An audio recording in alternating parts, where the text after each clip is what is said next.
So, day 5 of Painful Wisdom. Today's question is society divided because of laziness? And I think there are two ways to see this. So the first one would be, people are unwilling to accept that there is perhaps merit in an opinion of another person, an opinion that they disagree with. I think there's this huge conflict between what is right and what is wrong. And, person A is going to think that the way how they see the world is right, and person B is going to think that the way how they see the world is right. But you see, what if both are right? What if there is no objective right and wrong? And I know there is, when it comes to, should you kill a person or not, there is an objective right or wrong. But you see, person A had one kind of past, a past that was shaped by one specific environment, a specific group of people. While person B was shaped by a different environment, a different group of people, different values.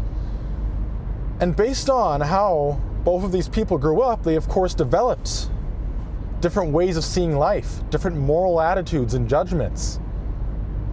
So for person A, having one political stance maybe seem totally normal, while for person B it's bad, and vice versa.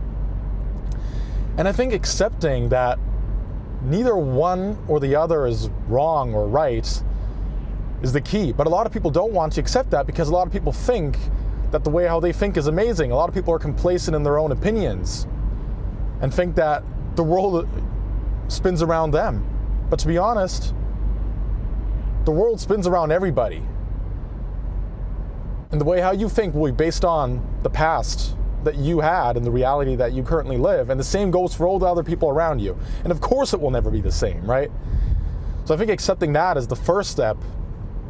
Putting your ego aside and understanding maybe there is more to the world, and the way how I see it is perhaps flawed. It's only tailored to my past experiences and not to the experiences of other people. And the second way of seeing this is, a lot of people are unwilling to become more peculiar when it comes to their political opinion. Because I think, because we just talked about how everybody, had a different upbringing and a different past. A lot of people, I think, if they were to not be under the pressure of,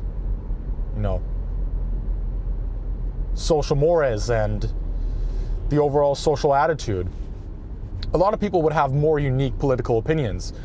But you see, for a lot of people, the cost of dissent is higher than the reward that they would get for having a peculiar political opinion, which is why a lot of people sacrifice internal conflict to avoid external conflict.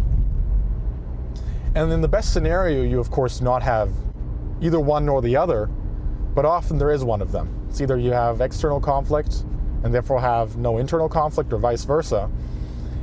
And that's what I'm trying to make with the second point. A lot of people just fear of being judged and have this fear of not fitting in, and therefore, would rather stay true to the belief that people around them, or people who, they trust, have, and perhaps having a little bit more of an individual or peculiar opinion, and therefore, have a way of seeing life that actually is tailored to them specifically. But I think that that's just simply, for a lot of people, a huge struggle. So yeah, that's my answer.